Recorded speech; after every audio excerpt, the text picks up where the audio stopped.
আতঙ্ক মনে করি ঠিক আছে, কিন্তু এখন প্রশাসন যেটা করছে ঠিকই করতেছে, কাজ প্রশাসন চেষ্টা করতেছে এগুলো প্রতিরোধ করার জন্য, এবং আইন শৃঙ্খলার মানে মোট কথা অবনতি যেটা হয়েছে এটা সুশৃঙ্খলার জন্য প্রশাসন কাজ করতেছে। সেনাবাহিনী আসছে, র্যাব আসছে, সবাই তো নিয়ন্ত্রণের জন্য কাজ করতেছে। আমরা মানে বর্তমানে আমরা সাধারণ জনগণ ঠিক আছে এগুলা মানে ভাবছিলাম না, কিন্তু বর্তমানে যে পরিস্থিতি শুরু হয়েছে, বর্তমানে সরকার ঠিক আছে তা মানে দমনে মনে হয় কষ্ট হবে সামনে ভবিষ্যতে প্রজন্মে। হ্যাঁ, আমরা তো আতঙ্কবোধ, কারণ আমরা সাধারণ জনগণ, আমরা ভালো চাই, দেখতে চাই একটা সাধারণ ভালো বাংলাদেশ দেখতে চাই, কিন্তু এখন পরিস্থিতি যারা দেখতেছি ঠিক আছে আমাদের ভালো কিছু আশা করা যায় না বর্তমানে সামনে পরিস্থিতিতে। ইস্কে চালাইলে ভয় লাগে, ইস্কে চালাইলে ভয় লাগে, বব ফেললে ভয় লাগে, তো ভয় লাগে তুললে কখন করে কোন ঘড়ি কোটি বব ফেলে, এটা তো ভয় লাগে বেশি বেশি। আমরা যদি এসব শুনি দেখি তাহলে আমাদের আতঙ্ক, আমরা বাড়ি করতে বাড়িতে পারবো, গাড়ি চালাতে পারবো ঠিক মতন।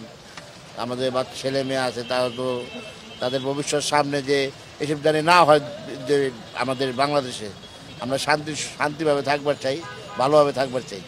আচ্ছা, যারা মিছিল করার চেষ্টা করছিল আমরা তাদেরকে ডিসপার্স করেছি, আমরা সাউন্ড গ্রেনেড মেরেছি, আমরা গ্যাস গ্রেনেড মারছি, এরপরে মারার পরে তারা ডিসপার্সে চলে গেছে। এখন পরিস্থিতি একেবারে শান্ত।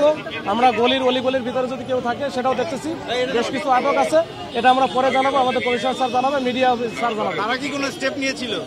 না, তারা মিছিল করার চেষ্টা করছিল, আমরা মিছিল করতে দেই নাই, মিছিলের চেষ্টা করছি।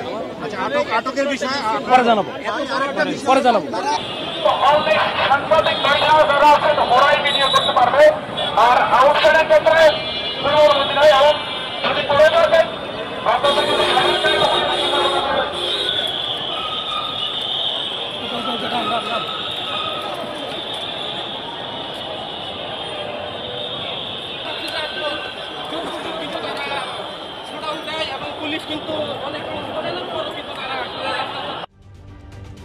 ঢালাইয়ে দৃঢ়তা, নির্মাণে নিশ্চয়তা, প্রিমিয়ার সিমেন্ট, ঢালাইয়ের রাজা।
ভাই এক জায়গায় টান না, এই মিডিয়া কর্মী সামনে কেন?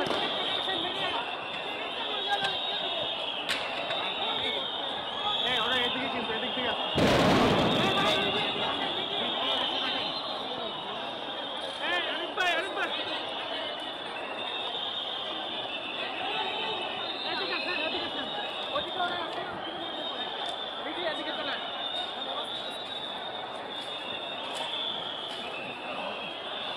মারুক ভাই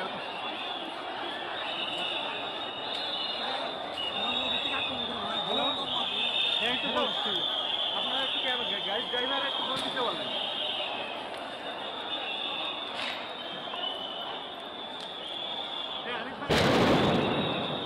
এইখানে দাঁড়াবো, এই মাঝখানে দাঁড়াবো, মাঝখানে তাহলে সব পাবো আমি।